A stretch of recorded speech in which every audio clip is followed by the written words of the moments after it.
오순절 아침입니다. 예루살렘의 한 다락방 120명이 모여 있습니다. 당신도 그 안에 있다고 상상해 보세요. 열흘 동안 이곳에서 기도했습니다. 예수님께서 약속하신 것을 기다리며 말이죠. 그런데 오늘 아침 뭔가 다릅니다. 공기가 무겁게 느껴집니다. 아니, 무겁다기보다는 충만하다고 해야 할까요? 갑자기입니다. 바람 소리가 들립니다. 아니, 바람이 아닙니다. 바람 같은 소리입니다. 세차게 몰아치는 듯한 그 소리가 집 전체를 가득 채웁니다. 그리고 불의 혀 같은 것이 나타나 각 사람 위에 임합니다. 성령이 그들을 충만하게 하십니다. 사람들이 다른 언어로 말하기 시작합니다. 소리가 밖으로 퍼져나갑니다. 사람들이 몰려듭니다. 저들이 술에 취했다고 말하는 사람들도 있습니다. 그런데 이상한 일이 벌어집니다. 며칠 전까지만 해도 겁에 질려 문을 잠그고 숨어있던 베드로가 일어섭니다. 그가 밖으로 나갑니다. 수천 명의 사람들 앞에 섭니다. 그리고 외칩니다. 유대 사람들과 예루살렘에 사는 모든 사람들이여. 목소리가 떨리지 않습니다. 눈빛이 흔들리지 않습니다. 예수님을 3번이나 부인했던 그 베드로가 아닙니다. 완전히 다른 사람입니다. 여러분, 무엇이 바뀐 걸까요?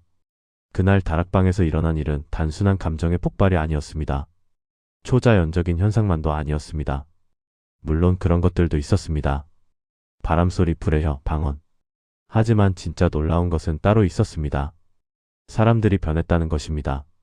두려워하던 자들이 담대해졌습니다. 숨어있던 자들이 거리로 나왔습니다. 침묵하던 자들이 복음을 외쳤습니다. 그 변화는 단 하루 만에 일어난 것이 아니었습니다. 오순절 이후 평생 지속되었습니다. 베드로는 그날의 느낌으로 살지 않았습니다. 그날 임한 성령의 능력으로 살았습니다. 그래서 감옥에 갇혀도 찬양했습니다. 매를 맞아도 기뻐했습니다. 죽음 앞에서도 흔들리지 않았습니다. 여러분, 이것이 진짜 성령의 증거입니다. 느낌이 아닙니다. 변화입니다. 한순간의 체험이 아닙니다. 평생의 삶입니다. 초자연적인 현상이 아닙니다. 초자연적인 성품입니다. 오늘 우리는 함께 나눌 것입니다. 성령이 진짜 당신 안에 계신지를 어떻게 알 수 있는지 말이죠. 그리고 그 증거는 9가지입니다. 9가지 삶의 변화로 나타납니다. 이것은 선택사항이 아닙니다. 성령이 계시면 반드시 나타나는 변화입니다. 혹시 지금 이렇게 생각하시나요? 목사님, 저는 성령의 체험이 없어요. 저는 방언도 안 나와요. 예배 중에 뜨거운 느낌도 없어요. 괜찮습니다. 그것들이 성령의 증거가 아닐 수 있으니까요. 진짜 증거는 지금부터 말씀드릴 것들입니다. 당신의 반응이 달라졌는가? 당신의 선택이 달라졌는가? 당신의 삶이 달라졌는가?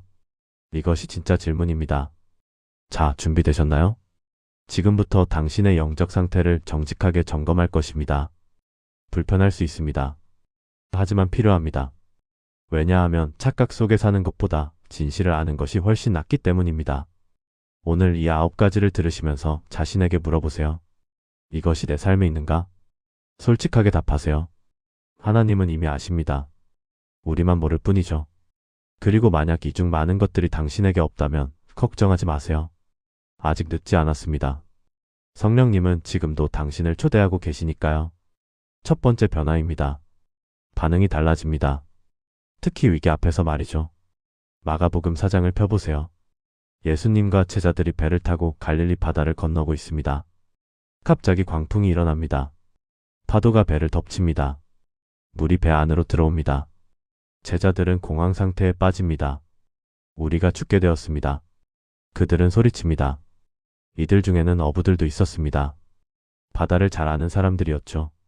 그런 그들도 두려워 떨고 있습니다. 그런데 예수님은 어디에 계실까요? 배 고물에서 주무시고 계십니다. 폭풍 한가운데서 말이죠. 이것이 바로 오늘 우리가 말하는 평안입니다. 환경이 바뀌어서 오는 평안이 아닙니다. 폭풍 속에서도 흔들리지 않는 평안입니다. 제자들이 예수님을 깨웁니다. 예수님께서 일어나셔서 바람과 바다를 꾸짖으십니다. 잠잠하라, 고요하라. 바람이 그치고 아주 잔잔해집니다. 그리고 예수님께서 제자들에게 물으십니다. 어찌하여 무서워하느냐? 믿음이 없느냐? 여러분, 이 질문을 주목하세요. 예수님은 폭풍을 꾸짖기 전에 제자들의 두려움을 문제 삼으셨습니다. 왜일까요? 폭풍은 외부의 문제입니다. 하지만 두려움은 내부의 문제이기 때문입니다. 폭풍은 제자들을 죽일 수 없었습니다. 하지만 두려움은 그들의 믿음을 죽이고 있었습니다. 성령이 당신 안에 계시다면 이것이 달라집니다. 외부 폭풍이 사라지는 것이 아닙니다. 내부 두려움이 사라지는 것입니다. 요한복음 14장 27절에서 예수님은 말씀하십니다. 평안을 너희에게 끼치노니 곧 나의 평안을 너희에게 주노라. 내가 주는 것은 세상이 주는 것과 같지 아니하니라. 세상이 주는 평안은 조건부입니다. 건강하면 평안합니다. 재정이 안정되면 평안합니다. 관계가 좋으면 평안합니다.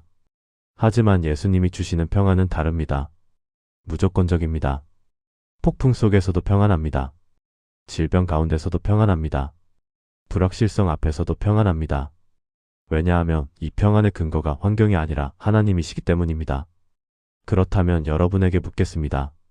최근에 위기를 만났을 때 첫 반응이 무엇이었나요? 나쁜 진단을 받았을 때 말이죠. 직장에서 해고 통보를 받았을 때 말이죠. 중요한 관계가 깨졌을 때 말이죠. 공황이었나요? 평안이었나요? 불안이었나요? 신뢰였나요? 솔직해지세요. 당신의 첫 반응이 당신의 내면 상태를 보여줍니다. 만약 공황이 첫 반응이었다면 이것은 문제가 아닙니다. 정상입니다. 우리는 인간이니까요. 하지만 성령이 당신 안에 계시다면 그 다음이 달라집니다. 공황 후에 평안이 찾아옵니다. 불안 후에 신뢰가 자라납니다.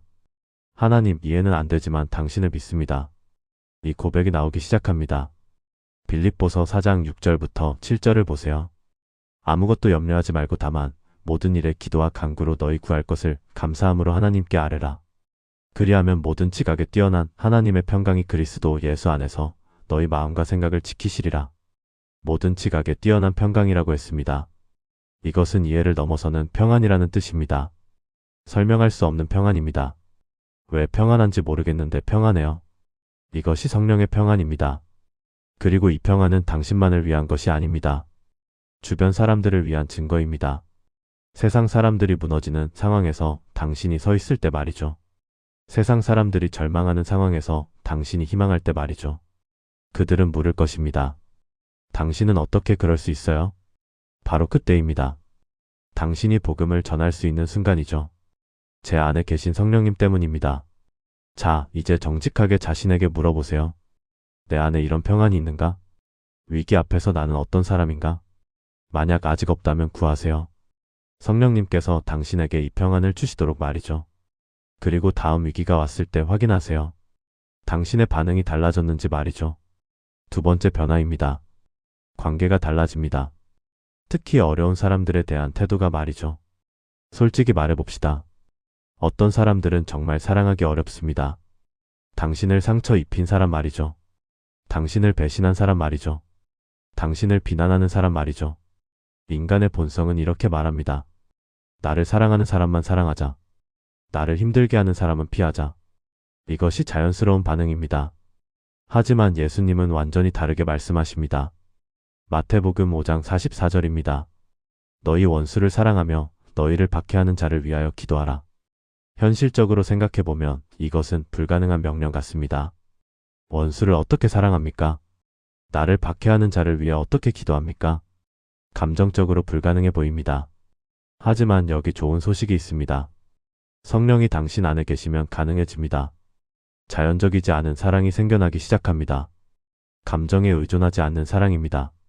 상대방의 태도와 상관없는 사랑입니다. 사도행전 7장을 보세요. 초대교회의 첫 순교자 스데반입니다. 성난 무리가 그를 돌로 치고 있습니다. 그의 몸은 이미 피투성이입니다. 곧 죽을 것입니다. 그런데 그가 무엇을 합니까? 저주하지 않습니다. 폭수를 외치지 않습니다. 대신 이렇게 기도합니다. 주여, 이 죄를 그들에게 돌리지 마옵소서. 이런 사랑은 인간적으로 불가능합니다. 스데반 혼자 힘으로는 절대 할 수 없는 기도입니다.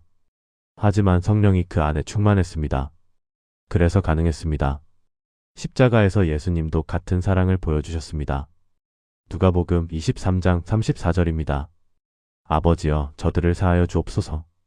자기들이 하는 것을 알지 못함이니이다. 이것이 성령의 사랑입니다.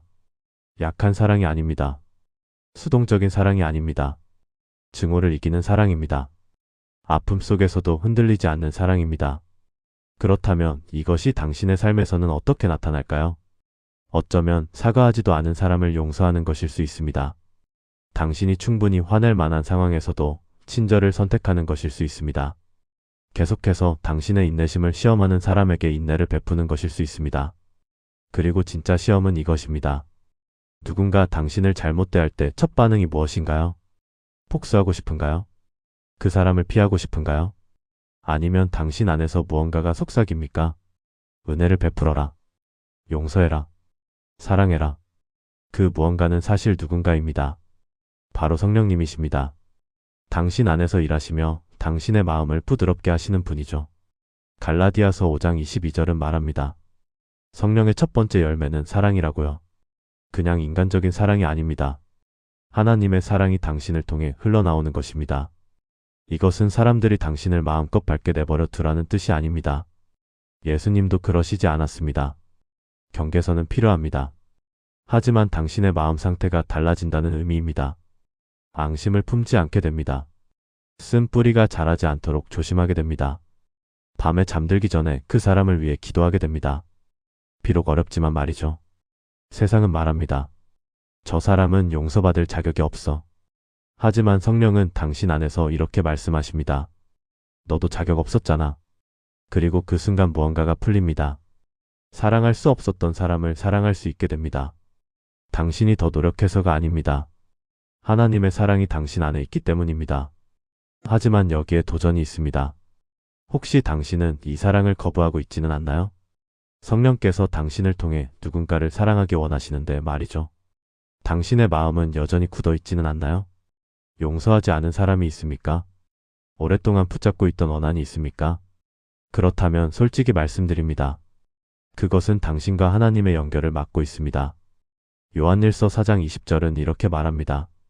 누구든지 하나님을 사랑하노라 하고 그 형제를 미워하면 이는 거짓말하는 자니. 이것은 강한 표현입니다. 하지만 진실입니다. 성령으로 충만한 사람과 증오로 가득 찬 사람은 같은 사람이 될 수 없습니다. 그러니 지금 이 순간 당신에게 도전합니다. 잠깐 멈추고 생각해 보세요. 내가 용서해야 할 사람은 누구인가? 그들이 자격이 없더라도 내가 사랑해야 할 사람은 누구인가? 성령께서 진정 당신 안에 계시다면 이런 사랑은 점점 자라기 시작할 것입니다. 그리고 그 사랑이 드러날 때 사람들은 분명히 볼 수 있을 것입니다. 설명할 수 없는 무언가를 말이죠. 초자연적인 무언가를요. 바로 성령님의 사랑이죠. 세 번째 변화입니다. 양심이 달라집니다. 특히 죄에 대한 반응이 말이죠. 성령이 당신 안에 진짜로 계시다면 무언가가 바뀝니다. 이전에는 아무렇지 않던 죄가 이제는 무겁게 느껴집니다. 즐거움이었던 것이 양심의 찔림이 됩니다. 무해해 보이던 것들이 이제는 감당할 수 없는 부담감으로 느껴집니다. 이것은 단순히 종교적 규칙을 따르는 게 아닙니다. 당신 내면에서 일어나는 깊은 변화입니다. 요한복음 16장 8절에서 예수님은 말씀하십니다. 그가 와서 죄에 대하여, 의에 대하여, 심판에 대하여 세상을 책망하시리라. 이 책망은 정죄가 아닙니다. 하나님께서 당신 안에서 일하고 계신 증거입니다. 누가복음 19장의 삭개오를 생각해 보세요. 그는 부유한 셀이었습니다. 탐욕과 부패로 살아가던 사람이었습니다. 사람들에게 미움받던 사람이었죠. 하지만 예수님을 단 한 번 만났을 뿐인데 모든 것이 바뀝니다. 아무도 시키지 않았습니다. 아무도 강요하지 않았습니다. 그런데 삭개오는 스스로 일어나 이렇게 외칩니다. 주여, 제 소유의 절반을 가난한 자들에게 나눠주겠고 누구의 것을 속여 빼앗은 일이 있으면 4배로 갚겠나이다. 이게 바로 성령의 역사입니다. 억지로가 아닙니다. 누가 시켜서가 아닙니다. 죄가 더 이상 견딜 수 없을 만큼 무겁게 느껴지게 됩니다. 그리고 이것은 성령이 내주하신다는 분명한 증거입니다. 거룩함을 추구하는 것이 의무가 아니라 갈망이 되는 것입니다. 마음 깊은 곳에서 그것을 원하게 되는 것입니다. 솔직해져 봅시다. 예수님을 만나기 전에는 어땠나요? 거짓말하는 것에 대해 별로 신경 쓰지 않았죠. 험담하는 것도 당연하게 여겼습니다. 음란한 것을 보는 것도 아무렇지 않았습니다. 작은 타협들이 일상이었습니다. 하지만 성령께서 당신 안에 들어오신 후에는 달라집니다. 이제는 그런 것들이 마음에 걸립니다. 왜냐하면 죄는 하나님과의 관계를 끊는 것이기 때문입니다. 그리고 성령은 당신이 죄 가운데 안주하지 못하도록 역사하십니다. 로마서 8장 13절은 말합니다. 너희가 육신대로 살면 반드시 죽을 것이로되 영으로서 몸의 행실을 죽이면 살리니. 성령은 당신이 죄를 거절할 수 있도록 능력을 주십니다. 당신의 의지가 아닙니다. 그분의 능력으로입니다. 하지만 현실적으로 말하자면 우리 안에 육신은 여전히 있습니다. 편안함을 원합니다. 쾌락을 원합니다. 통제권을 원합니다. 그리고 만약 우리가 성령의 책망을 계속 무시한다면 어떻게 될까요? 점점 무감각해집니다. 영적으로 둔해집니다. 그래서 많은 그리스도인들이 죄의 반복적인 굴레 속에서 벗어나지 못하는 것입니다. 성령이 분명히 그만하라고 말씀하시는데 말이죠. 우리는 그 신호를 무시하고 계속해서 죄를 따라갑니다. 하지만 좋은 소식이 있습니다. 회개는 절대 늦지 않습니다.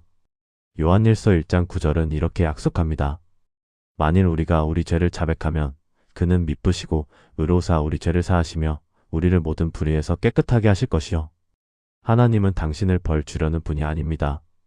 당신을 자유케 하시려는 분입니다. 이제 이것은 당신의 이야기입니다.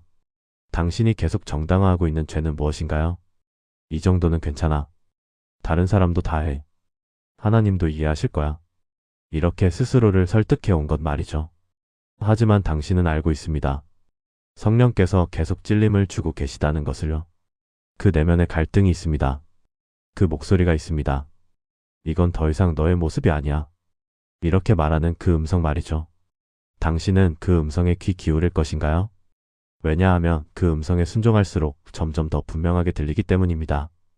반대로 무시할수록 점점 더 흐려지기 때문입니다. 잠시 멈추고 생각해 보세요.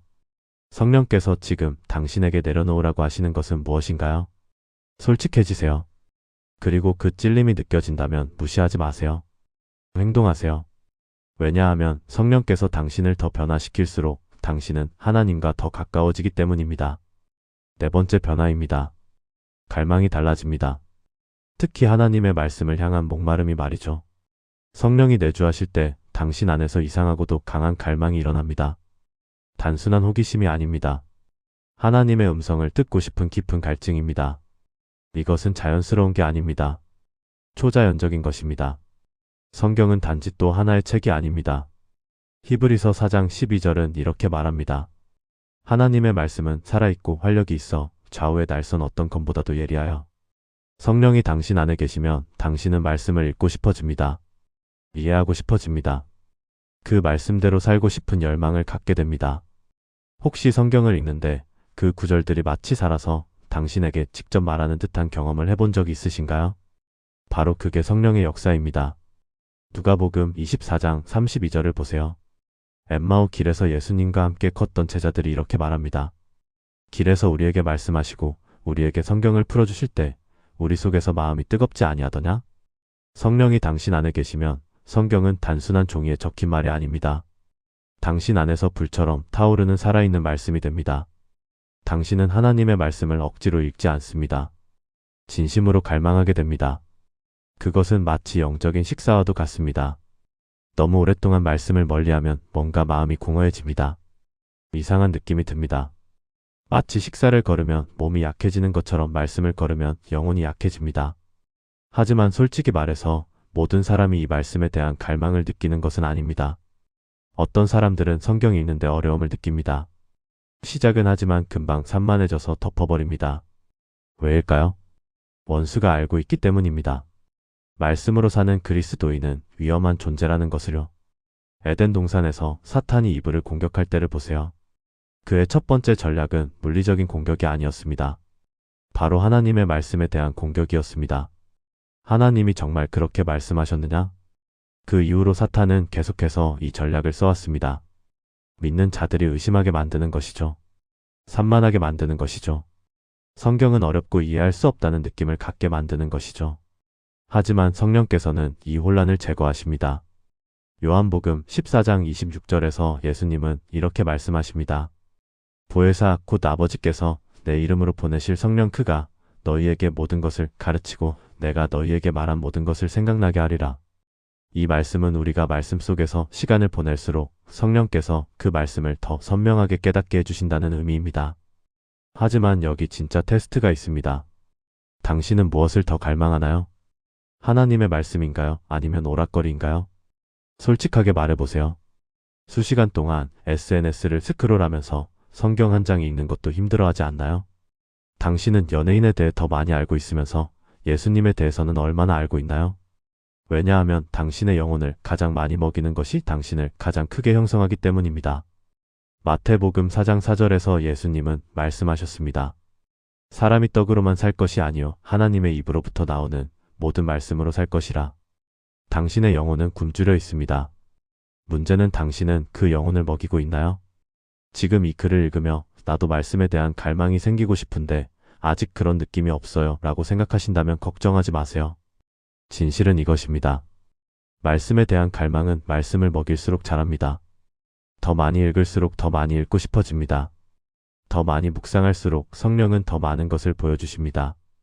그것은 불과 같습니다. 연료를 더하면 더할수록 불은 더 커집니다. 그러니 오늘 시작하세요. 성경을 펴세요.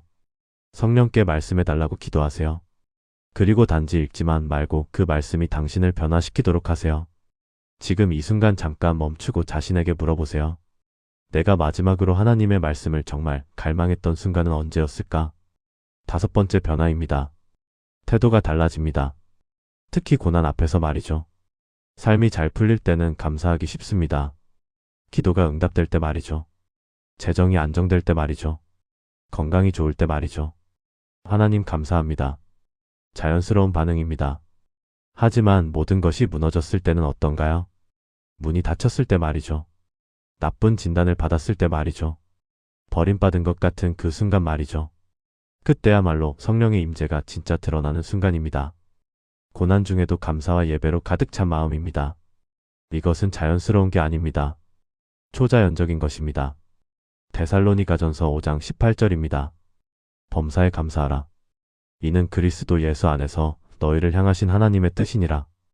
여기서 말하는 감사는 모든 일에 대해서 감사하라는 것이 아닙니다. 모든 상황 속에서 감사하라는 의미입니다.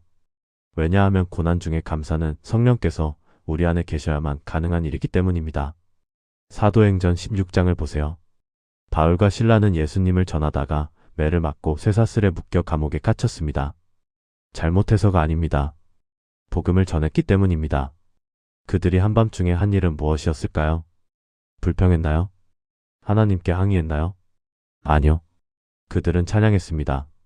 한밤중에 바울과 실라가 기도하고 하나님을 찬송하며 죄수들이 듣더라. 그들의 찬양은 감옥 안을 울렸습니다. 모든 죄수가 그 소리를 들었습니다. 그리고 땅이 흔들렸습니다. 감옥 문이 열렸습니다. 쇠사슬이 풀렸습니다. 이 패턴을 보세요.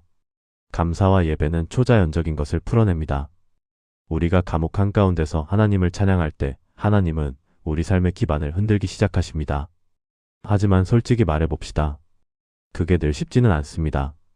우리는 종종 이렇게 말합니다. 지금 이 상황에서 어떻게 감사를 해요? 그런데 여기서 성령께서 관점을 바꾸십니다. 왜 이런 일이 나에게 일어났지? 라는 질문 대신 하나님은 이것을 통해 나에게 무엇을 가르치고 계시는가? 라고 묻게 됩니다. 그래서 성령으로 충만한 사람은 시련 앞에서 무너지지 않습니다. 그들은 알고 있습니다. 고난 속에서도 하나님은 일하고 계시다는 것을요. 로마서 8장 28절입니다. 하나님을 사랑하는 자, 곧 그 뜻대로 부르심을 입은 자들에게는 모든 것이 합력하여 선을 이루느니라. 당신이 보지 못할 때에도 하나님은 일하고 계십니다. 그리고 여기서 더 강력한 것이 있습니다. 진짜 감사는 단순한 말이 아니라 태도입니다. 성령으로 가득 찬 마음은 다른 사람이 짐으로 여기는 곳에서 감사를 찾아냅니다. 당신은 상상도 못할 고통을 겪었지만 그 믿음이 더 깊어진 사람을 본 적 있나요? 그게 바로 성령님이십니다. 인생이 도무지 이해되지 않아도 끊을 수 없는 기쁨으로 채워주시는 분입니다. 그래서 진짜 예배는 단순히 교회에서 찬양하는 것이 아닙니다. 어떤 상황이든 끊임없이 하나님을 찬양하는 삶 자체입니다. 그러니 진지하게 물어볼게요. 마음에 들지 않았던 상황에 대해서 하나님께 감사한 적이 언제였나요? 폭풍 한가운데서 하나님을 찬양해 본 적이 있나요? 바로 그곳에서 진짜 예배가 시작됩니다. 성령이 진정 당신 안에 계신다면 감사는 단지 말로만 표현되는 게 아닙니다. 삶의 방식이 됩니다. 당신은 이렇게 말하게 될 것입니다. 하나님, 난 이해는 안 되지만 당신을 신뢰합니다. 그리고 바로 그 믿음, 그 순간이 쇠사슬이 끊어지기 시작하는 순간입니다. 지금 이 순간 잠시 멈추고 생각해 보세요. 지금 당장 하나님께 감사할 수 있는 한 가지는 무엇인가요? 비록 그 상황이 마음에 들지 않더라도요. 여섯 번째 변화입니다. 귀가 달라집니다. 특히 하나님의 음성을 듣는 것이 말이죠. 당신은 이런 경험이 있나요? 어디론가 가려다 멈추게 되는 느낌 말이죠. 그 사람에게 연락해봐야 할 것 같은 촉 말이죠. 혹은 아직은 기다릴 때야라는 마음속의 경고 말이죠. 그것은 단순한 양심이 아닙니다. 그것은 성령님의 음성입니다. 가장 분명한 성령의 증거 중 하나는 그분의 음성을 점점 알아가게 되는 것입니다. 하지만 성령의 음성은 외부에서 들리는 큰 소리가 아닙니다. 당신 안에서 깊이 울리는 인격적인 인도하심입니다. 요한복음 10장 27절에서 예수님은 이렇게 말씀하셨습니다. 내 양은 내 음성을 들으며 나는 그들을 알며 그들은 나를 따르느니라. 여기서 주목할 부분이 있습니다.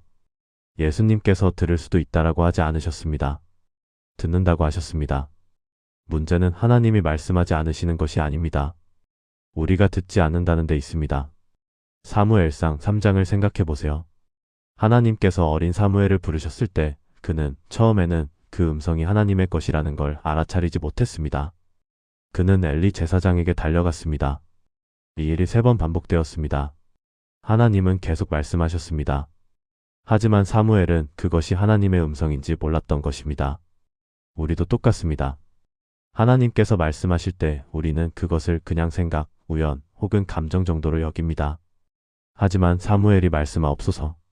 주의 종이 듣겠나이다라고 반응하자 모든 것이 달라졌습니다. 그게 핵심입니다. 듣는 태도입니다. 당신이 마음을 하나님께 맞추면 맞출수록 그분의 음성은 점점 더 분명하게 들리게 됩니다. 그런데 현실적으로 말하면 이게 늘 쉬운 건 아닙니다. 세상은 너무 시끄럽습니다. SNS, 뉴스, 잡생각, 걱정들입니다. 수많은 목소리들이 당신의 주의를 빼앗습니다. 그리고 의도적으로 하나님의 음성을 위한 공간을 만들지 않으면 그 목소리는 사라진 듯 묻히고 맙니다. 그래서 예수님도 자주 조용한 곳으로 물러나셨습니다. 마가복음 1장 35절입니다. 새벽 아직도 밝기 전에 예수께서 일어나 나가 한적한 곳으로 가서 거기서 기도하시더니 하나님의 아들이신 예수님도 아버지의 음성을 듣기 위해 고요한 시간을 가지셨습니다. 그렇다면 우리는 더더욱 그래야겠죠. 그렇다면 어떻게 하나님의 음성을 분별할 수 있을까요? 첫째, 하나님의 음성은 절대 성경과 모순되지 않습니다. 당신이 듣고 있는 것이 성경의 원칙에 어긋난다면 그것은 하나님이 아닙니다. 당신 자신의 생각이거나 원수의 속임수입니다. 둘째, 하나님의 음성은 평안을 동반합니다. 성령은 우리를 도전하고 바르게 하실 수는 있어도 혼란이나 두려움을 주시지 않습니다. 고린도전서 14장 33절입니다. 하나님은 무질서의 하나님이 아니요 오직 화평의 하나님이시니라. 셋째, 하나님의 말씀은 때로 확인을 동반합니다. 성경 한 조언 혹은 상황을 통해 하나님은 말씀을 반복해서 확증해 주시기도 하십니다. 하지만 여기 위험이 하나 있습니다. 그분의 음성을 너무 오래 무시하면 당신의 마음은 점점 굳어지기 시작합니다. 하나님의 인도하심을 놓치게 됩니다. 스스로 판단하며 결정하기 시작합니다. 그래서 히브리서 3장 15절은 이렇게 경고합니다. 오늘 너희가 그의 음성을 듣거든 너희 마음을 완고하게 하지 말라. 성령은 당신에게 억지로 명령하지 않습니다. 그분은 초대하십니다. 선택은 당신에게 달려 있습니다. 이제 개인적으로 물어보겠습니다. 당신은 하나님이 당신에게 말씀하셨다는 걸 확신한 순간이 있었나요? 결정을 내릴 때 말이죠.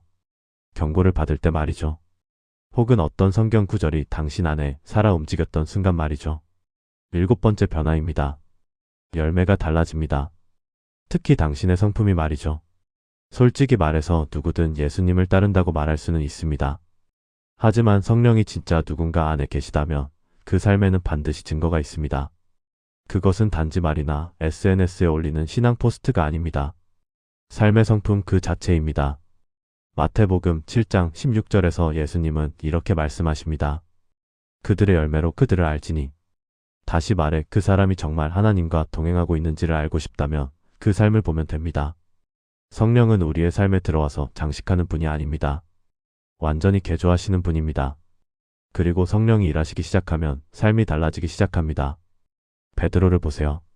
성령이 그를 채우시기 전에는 충동적이고 두려움이 많고 말은 빠르지만 행동은 부족했습니다. 예수님을 3번이나 부인했던 그 사람입니다. 오순절 이후에는 완전히 다른 사람이 되었습니다. 사도행전 2장 41절을 보세요. 그는 수천 명 앞에서 복음을 담대히 전했습니다. 무엇이 바뀌었을까요? 성령입니다.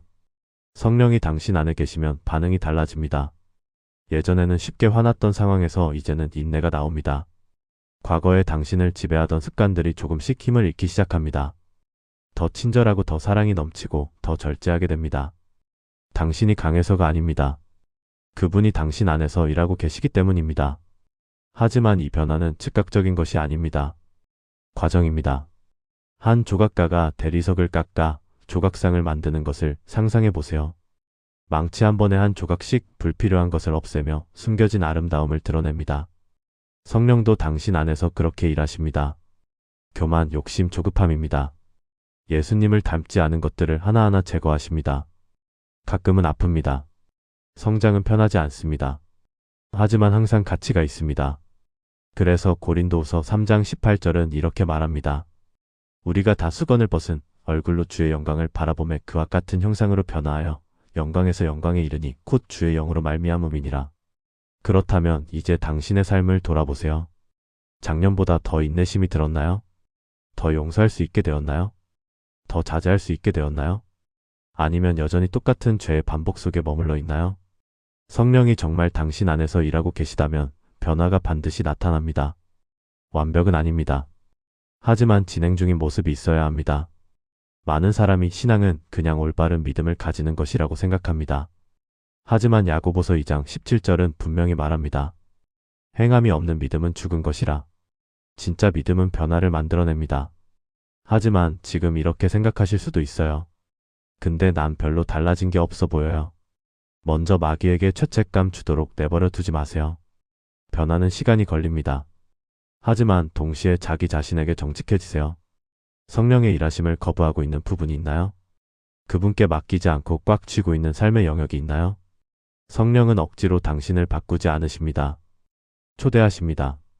그리고 당신이 순종할수록 그분은 당신의 삶을 점점 더 빚어가십니다. 이제 도전합니다. 지금 성령께서 당신 안에서 변화시키고 계신 한 가지 영역은 무엇인가요? 인내일 수도 있습니다. 용서일 수도 있습니다. 절제일 수도 있습니다. 8번째 변화입니다. 입이 달라집니다. 특히 복음을 말하는 것이 말이죠. 만약 당신이 치명적인 질병의 치료법을 가지고 있다면 그 사실을 사람들에게 말하는 걸 망설이겠습니까? 당연히 아니죠. 그들이 당신을 싫어하든 거절하든 당신은 반드시 말해야 할 것입니다.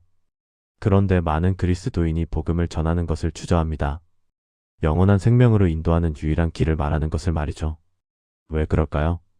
두려움이 진짜이기 때문입니다. 하지만 디모데후서 1장 7절은 우리에게 이렇게 상기시켜 줍니다. 하나님이 우리에게 주신 것은 두려워하는 마음이 아니요 오직 능력과 사랑과 절제하는 마음이니. 두려움은 하나님에게서 온 것이 아닙니다. 담대함이 바로 하나님께로부터 온 것입니다. 하지만 여기 비밀이 하나 있습니다. 담대함은 성격의 문제가 아닙니다. 어떤 사람들은 나는 말수가 적은 사람이에요 라고 말합니다. 하지만 그것은 변명이 되지 않습니다. 담대함은 큰 목소리가 아닙니다. 그것은 확신입니다.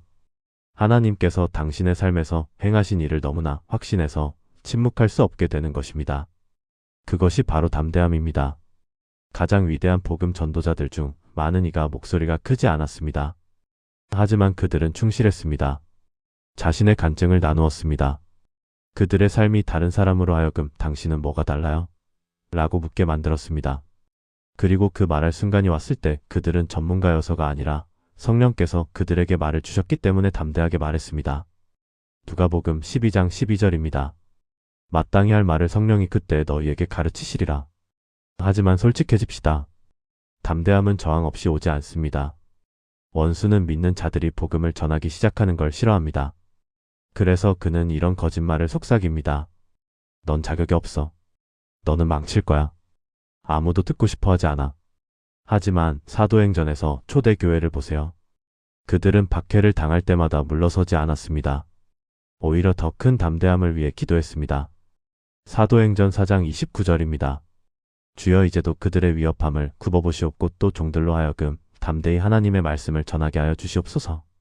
그리고 어떤 일이 벌어졌나요? 성령께서 그들을 충만하게 하시고 그들이 있던 곳을 진동시키셨습니다. 자, 여기 도전이 있습니다. 당신은 마지막으로 복음을 말로 전한 적이 언제인가요? 그냥 착하게 살려고 노력한 게 아니라 입으로 예수님을 말한 적이요. 만약 침묵한 채 살아왔다면 성령께 담대함을 구하세요. 그리고 만약 당신이 그때 하나님께서 말하라고 하셨던 것 같지만 두려움 때문에 입을 닫았던 적이 있다면 회개하세요. 다음 기회를 구하세요. 왜냐하면 성령이 진정 당신 안에 계시다면 침묵할 수 없기 때문입니다. 9번째 변화입니다. 분별력이 달라집니다. 특히 진짜와 가짜를 구분하는 것이 말이죠. 당신은 이런 경험이 있나요? 겉보기에는 괜찮아 보이지만 마음 깊은 곳에서 뭔가 이상하다는 느낌을 받은 적이요. 사람일 수도 있습니다. 결정일 수도 있습니다. 심지어 어떤 설교나 가르침일 수도 있습니다. 겉으로 보기엔 괜찮습니다. 하지만 당신 안에서 계속해서 이건 아니야 라고 경고하는 그 느낌 말이죠. 그것은 단순한 직감이 아닙니다. 그것은 성령께서 주시는 분별력입니다. 성령이 당신 안에 계시다는 가장 강력한 증거 중 하나는 무엇이 진짜 하나님께로부터 온 것인지 무엇이 속임수인지 분별할 수 있는 능력입니다. 요한일서 4장 1절입니다. 사랑하는 자들아, 영을 다 믿지 말고 오직 영들이 하나님께 속하였나 시험하라. 많은 거짓 선지자가 세상에 나왔음이라. 다시 말해 겉보기엔 신앙적으로 보여도 모든 것이 하나님께로부터 온 것은 아닙니다. 분별력이 없다면 그 차이를 알 수 없습니다. 마태복음 4장에서 사탄이 예수님을 시험할 때를 보세요. 그는 분명한 거짓말로 다가오지 않았습니다. 오히려 성경 말씀을 인용하며 말씀을 왜곡해 예수님을 속이려 했습니다. 하지만 예수님은 성령으로 충만하셨기에 그 거짓을 꿰뚫어 보시고 진리로 응답하셨습니다. 이게 바로 원수가 하는 전략입니다. 그는 뿔 달린 악마의 모습으로 다가오지 않습니다. 빛의 천사처럼 위장합니다. 그래서 많은 사람이 영적 함정에 빠집니다. 감정만 쫓습니다. 유행만 따라갑니다. 그럴듯한 기독교적 언어를 아무 의심 없이 믿습니다. 그것은 매우 위험합니다. 하지만 여기서 더 본질적인 부분이 있습니다. 분별력은 단지 거짓 교사를 분별하는 데 쓰이는 것이 아닙니다. 당신 자신의 삶 속에서 하나님과 맞지 않는 무언가를 인식하는 데도 필요합니다. 당신은 스스로를 이렇게 설득해 본 적 없나요? 이건 괜찮아. 이 정도는 허용해도 돼. 하지만 당신 안에서는 계속해서 아니야. 이건 옳지 않아라는 찔림이 느껴졌던 적 말이죠. 그게 바로 성령입니다. 그분의 역할은 단지 외부의 거짓을 경고하는 데 끝이지 않습니다. 당신의 모든 결정에 크고 작은 모든 상황 속에 하나님의 뜻을 따라가도록 인도하는 것입니다. 이사야 30장 21절은 이렇게 말합니다. 너희가 오른쪽으로 치우치든지 왼쪽으로 치우치든지 내 뒤에서 말소리가 내 귀에 들려 이르기를 이것이 바른 길이니 너희는 이리로 가라 할 것이며. 하지만 진실은 이렇습니다. 분별력은 하나님과 동행할수록 자랍니다. 성령의 경고를 계속 무시하면 그분의 음성은 점점 작아집니다. 그래서 어떤 사람들은 엉망진창의 결정을 내리고 나서 도대체 내가 무슨 생각을 했던 거지? 라고 말하게 됩니다. 그들은 듣지 않았던 것입니다. 하지만 말씀 안에 머물고 기도 안에 머물며 성령께 민감하게 반응한다면 당신의 분별력은 더욱 예리해집니다. 당신은 다른 사람들보다 먼저 위험 신호를 알아챕니다. 진실과 조작을 분별합니다. 하나님이 그건 너를 위한 게 아니야 라고 말씀하실 때 그 말씀을 듣고 불필요한 상처를 피하게 됩니다. 자, 이제 개인적으로 물어보겠습니다. 하나님께서 어떤 일에 대해 경고하셨지만 당신이 무시했던 적이 있었나요? 혹은 성령께서 인도하셔서 당신이 나쁜 결정을 피할 수 있었던 순간이 있었나요? 경고 성령을 무시하는 것의 위험. 지금까지 우리는 9가지 변화를 살펴봤습니다. 이 모든 것은 성령이 당신 안에 계실 때 나타나는 증거들입니다. 하지만 이제 우리는 반대편을 봐야 합니다. 성령을 무시할 때 일어나는 일을 말이죠. 솔직해집시다. 성령을 무시하는 것보다 더 위험한 일은 없습니다. 왜냐하면 성령이 말씀하지 않으시는 게 아니라 우리가 듣지 않게 되기 때문입니다. 에베소서 4장 30절은 경고합니다. 하나님의 성령을 근심하게 하지 말라. 이 말은 우리가 성령을 밀어내고 그분의 음성을 우리 삶에서 침묵시킬 수 있다는 뜻입니다. 그리고 그렇게 되면 영적인 무감각이 시작됩니다. 예전엔 찔림이 있던 죄가 이제는 아무렇지 않게 느껴집니다. 무겁게 느껴졌던 죄가 당연하게 느껴집니다. 그리고 가장 무서운 것은 그게 일어나고 있다는 사실조차 인식하지 못한다는 점입니다. 사무엘상 16장 14절을 보세요. 사울 왕은 한때 하나님께 선택받고 성령으로 충만했고 하나님의 은혜 가운데 컸던 사람이었습니다. 하지만 시간이 지나며 하나님의 음성을 무시하고 자기 방식대로 행동하고 불순종을 합리화하면서 결국 성령께서 그를 떠나십니다. 상상해 보세요. 어느 날 그는 기름 부음을 받았습니다. 그 다음 날엔 그 은혜가 사라졌습니다. 그리고 가장 무서운 것은 그는 처음엔 그걸 깨닫지 못했다는 것입니다. 이게 바로 성령을 무시하는 위험입니다. 무시할수록 무시하고 있다는 사실조차 모르게 됩니다. 다시 물어봅니다. 당신은 최근 하나님과 멀어졌다고 느낀 적이 있나요? 하나님이 당신을 떠나서가 아닙니다. 당신이 그분의 음성을 듣기를 멈췄기 때문입니다. 그것은 작은 일에서 시작됩니다.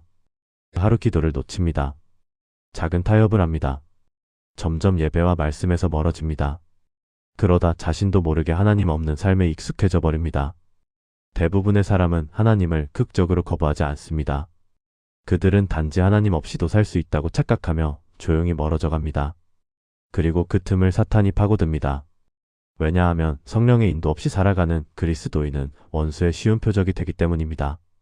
그래서 데살로니가전서 5장 19절은 이렇게 경고합니다. 성령을 소멸하지 말라. 그렇다면 나는 성령을 무시하고 있는 걸까요? 간단합니다. 예전에는 양심에 찔렸던 것이 지금은 아무렇지 않게 느껴지나요? 죄를 짓기 전 성령께서 경고하시는 그 음성을 여전히 듣고 계신가요? 아니면 어느새 내면의 경고 없이 그냥 그럭저럭 살고 있나요? 만약 죄를 짓고도 아무 느낌이 없다면 그것은 빨간불입니다. 성령은 항상 죄를 책망하십니다. 하지만 우리가 계속해서 그 경고를 무시하면 마음이 점점 굳어집니다. 그래서 예수님은 마태복음 13장 15절에서 이렇게 말씀하십니다. 이 백성들의 마음이 완악하여져서 그 귀는 듣기에 둔하고 눈은 감았도다. 하지만 여기 좋은 소식이 있습니다. 아직 늦지 않았습니다. 당신이 얼마나 멀어졌든 하나님의 성령은 여전히 당신을 부르고 계십니다. 지금 이 메시지를 듣고 있다는 사실 자체가 그분께서 아직도 말씀하고 계시다는 증거입니다. 당신이 해야 할 일은 반응하는 것뿐입니다. 시편 51편 10절 11절 다윗의 기도입니다. 하나님이여 내 속에 정한 마음을 창조하시고 내 안에 정직한 영을 새롭게 하소서. 나를 주 앞에서 쫓아내지 마시며 주의 성령을 내게서 거두지 마소서. 이 기도는 하나님께서 항상 응답하시는 기도입니다. 자, 이제 진지하게 물어봅시다. 당신은 삶의 어느 부분에서 성령을 무시하고 있나요? 그게 무엇이든 지금 이 순간이 바로 깨어날 때입니다. 마음이 굳어지기 전에 말이죠. 그분의 음성이 사라지기 전에 말이죠. 지금 그분께 다시 구하세요. 성령님, 다시 저에게 말씀해 주세요. 지금 잠시 멈추고 다른 모든 것을 잊어보세요. 당신의 직책을 잊으세요. 당신의 배경을 잊으세요. 교회 출석 여부를 잊으세요. 이 모든 것을 내려놓고 가장 중요한 단 하나의 질문을 던져보세요. 성령이 정말 내 안에 계신가? 하나님을 믿으십니까? 교회를 다니시나요? 이런 질문이 아닙니다. 당신의 삶 속에 성령의 증거가 보입니까? 이게 핵심입니다. 왜냐하면 진실은 이렇습니다. 살아계신 하나님이 당신 안에 계신데도 아무 변화가 없다는 것은 불가능합니다. 로마서 8장 9절에서 바울은 이렇게 말합니다. 누구든지 그리스도의 영이 없으면 그리스도의 사람이 아니니라. 이것은 단순한 옵션이 아닙니다. 이것은 모든 것입니다. 만약 당신이 죄 가운데 살면서도 아무런 느낌이 들지 않는다면 그것은 작은 문제가 아닙니다. 그것은 경고 신호입니다. 무언가가 결여되어 있다는 강력한 신호입니다. 히브리서 12장 6절은 말합니다. 주께서 그 사랑하시는 자를 징계하시고 책망은 하나님의 임재가 있는 증거입니다. 책망이 없다면 그것은 두려워해야 할 일입니다. 하지만 혹시 지금 이렇게 생각하고 있을 수도 있습니다. 나는 확신하고 싶은데 정말 잘 모르겠어요. 여기 좋은 소식이 있습니다. 당신이 그 질문을 하고 있다는 것 자체가 이미 성령께서 당신 안에서 일하고 계시다는 증거입니다. 성령이 없는 사람은 이런 질문조차 하지 않습니다. 당신이 이 메시지를 듣고 있고 진지하게 진리를 찾고 있다는 것은 그것만으로도 이미 하나님의 역사가 시작되었음을 의미합니다. 하지만 단지 궁금한 상태에 머물지 마세요. 하나님은 당신이 확신을 갖길 원하십니다. 누가복음 11장 13절에서 예수님은 말씀하십니다. 하물며 너희 하늘 아버지께서 구하는 자에게 성령을 주시지 않겠느냐? 성령은 특별한 그리스도인, 목회자, 리더들만을 위한 선물이 아닙니다. 바로 당신을 위한 선물입니다. 지금 해야 할 일이 있습니다. 지금 이 순간 잠시 멈추고 자신에게 물어보세요. 내 삶 속에 성령의 증거가 보이는가? 만약 그 대답이 예라면 하나님께 감사드리세요. 그분이 지금도 당신 안에서 일하고 계시는 것이니까요. 하지만 대답이 잘 모르겠다거나 아마 아닐지도라면 그것을 무시하지 마세요. 이것은 감정이나 은사나 종교적 느낌의 문제가 아닙니다. 살아계신 하나님께서 정말 내 안에 거하고 계시는지를 아는 문제입니다. 그리고 확신이 없다면 걱정하지 마세요. 지금부터 당신의 삶 속에 더 깊이 성령님을 초대하는 방법을 알려드릴게요. 첫째, 회개하세요. 성령을 막고 있는 것들을 내려놓으세요. 둘째, 기도하세요. 대담하고 끈질기게 기도하세요. 누가복음 11장에서 예수님은 말씀하셨습니다. 구하라 그러면 너희에게 주실 것이요, 찾으라 그러면 찾아낼 것이요, 문을 두드리라 그러면 너희에게 열릴 것이니. 셋째, 순종하세요. 많은 사람이 하나님, 성령 더 주세요 라고 기도하지만 막상 성령께서 말씀하실 땐 무시합니다. 하나님의 임재는 원하면서 안락함은 포기하지 않으려 합니다. 하지만 기억하세요. 성령은 느낌을 위한 존재가 아닙니다. 행동을 위해 주어집니다. 사도행전 5장 32절입니다. 하나님이 자기에게 순종하는 사람들에게 주신 성령. 당신이 순종할수록 그분의 임재는 당신 삶 속에 더욱 풍성해집니다. 오늘 이 메시지를 듣고 마음에 무거움이 느껴지고 무언가 빠져있다는 자각이 생겼다면 그것을 무시하지 마세요. 이 순간이 당신 인생에서 가장 중요한 전환점이 될 수 있습니다. 왜냐하면 진리는 이렇습니다. 하나님은 진심으로 그분을 구하는 자에게 그분의 영을 아끼지 않으십니다. 그분은 멀리 계시지 않습니다. 숨바꼭질하는 분이 아닙니다. 야고보서 4장 8절입니다. 하나님을 가까이 하라, 그리하면 너희를 가까이 하시리라. 성령은 이미 당신을 향해 손을 내밀고 계십니다. 이제 당신이 손을 내밀 차례입니다. 자, 지금 이 순간 어디에 있든 조용히 숨을 들이마시고 자신에게 물어보세요. 내가 하나님께 완전히 순복하지 못하게 막는 것이 무엇인가? 두려움인가요? 산만함인가요? 회개하지 않은 죄인가요? 그게 무엇이든 지금 내려놓으세요. 왜냐하면 성령 충만을 막는 유일한 장애물은 당신의 예스 부족입니다. 이제 마지막 도전입니다. 이 여정 속에서 내 삶에 나타난 성령의 징표는 무엇이었는가? 또는 내가 가장 성장하고 싶은 영역은 어디인가? 오늘 하나님을 더 깊이 추구하기로 결단하세요. 기도, 금식, 말씀, 묵상 혹은 그저 그분 앞에 앉아있기입니다. 어떤 방식이든 지금 시작하세요. 미루지 마세요. 여기까지 오신 당신은 분명히 하나님을 갈망하는 사람입니다. 당신의 믿음 여정은 이제 진짜로 시작입니다. 성령의 임재는 느낌이 아니라 삶의 변화로 증명됩니다. 그리고 그 변화는 오늘부터 시작될 수 있습니다.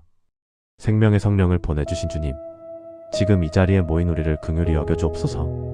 오늘 당신의 말씀 앞에 섰던 우리의 마음이 떨립니다. 우리는 고백합니다. 너무 오랫동안 성령의 임재를 감정으로만 측정했습니다. 뜨거운 느낌을 찾았고 극적인 체험을 기대했고 초자연적 현상을 구했습니다. 하지만 정작 우리 삶은 변하지 않았습니다.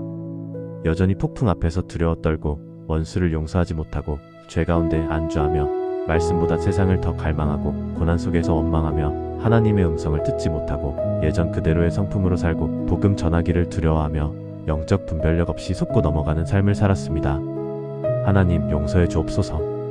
우리가 성령을 모셨다고 말하면서도 성령의 증거 없이 살았음을 회개합니다. 오늘 우리는 깨달았습니다. 성령의 임재는 느낌이 아니라 삶의 변화로 증명된다는 진리를 말입니다. 그러므로 주님, 간절히 구합니다. 우리 안에 진짜 성령의 역사를 일으켜 주옵소서. 첫째로, 폭풍 속에서도 흔들리지 않는 초자연적 평안을 주옵소서. 환경이 무너져도 주님을 신뢰하는 믿음을 주시고 세상이 줄 수 없는 그 평안으로 우리를 채워주옵소서.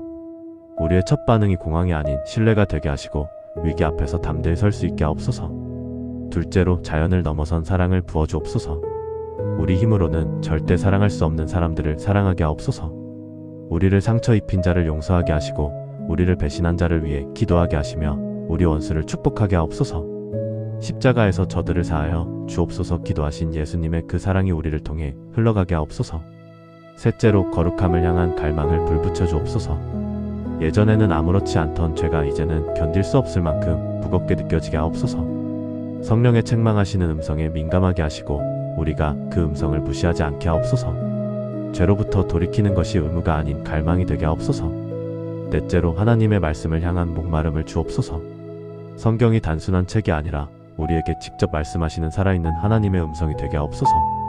말씀 없이는 살 수 없는 영적 굶주림을 주시고 말씀을 읽을 때마다 우리 속에서 마음이 뜨겁게 하옵소서.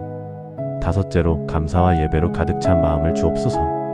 고난 중에도 감사하고 감옥 한가운데서도 찬양하며 모든 것이 무너진 자리에서도 주님을 높이는 삶을 살게 하옵소서.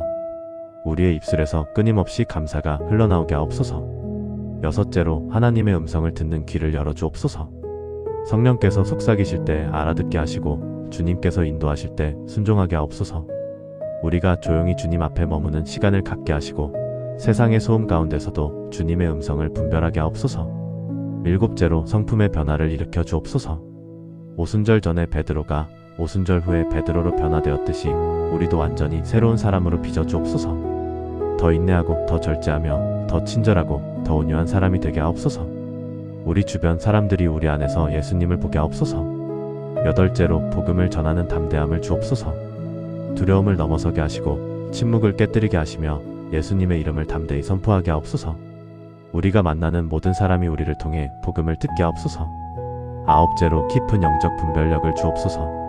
진리와 거짓을 구분하게 하시고 하나님의 것과 세상의 것을 분별하게 하시며 빛의 천사로 가장한 사탄의 속임수를 꿰뚫어 보게 하옵소서.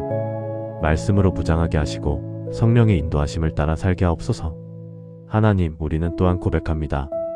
너무 오랫동안 성령의 음성을 무시하며 살았습니다. 그 경고를 외면했고 그 책망을 거부했으며 그 인도를 무시했습니다. 우리의 마음이 굳어지고 있었음을 인정합니다. 하지만 주님, 아직 늦지 않았음을 믿습니다. 지금도 우리를 부르고 계심을 믿습니다. 우리 안에 정한 마음을 창조하시고 정직한 영을 새롭게 하옵소서. 우리를 주 앞에서 쫓아내지 마시며 주의 성령을 우리에게서 거두지 마옵소서. 오늘 이 자리에서 우리는 결단합니다. 성령으로 충만한 삶을 살기로 결단합니다. 우리를 막고 있던 모든 것을 내려놓습니다. 두려움, 교만, 욕심, 불순종, 세상 사랑, 모든 우상을 내려놓습니다. 그리고 주님께 온전히 우리 자신을 드립니다. 우리의 마음을 드립니다. 우리의 시간을 드립니다. 우리의 계획을 드립니다. 우리의 전부를 드립니다. 성령님, 우리를 받아 주옵소서. 우리를 채워 주옵소서. 우리를 사용하여 주옵소서. 오늘부터 우리 삶이 성령의 증거가 되게 하옵소서. 우리의 평안이 복음의 증거가 되고 우리의 사랑이 예수님의 증거가 되며 우리의 거룩함이 성령의 증거가 되고 우리의 변화된 삶 전체가 살아계신 하나님의 증거가 되게 하옵소서. 이 모든 기도를 우리를 위해 성령을 보내주신 예수 그리스도의 이름으로 기도합니다. 아멘.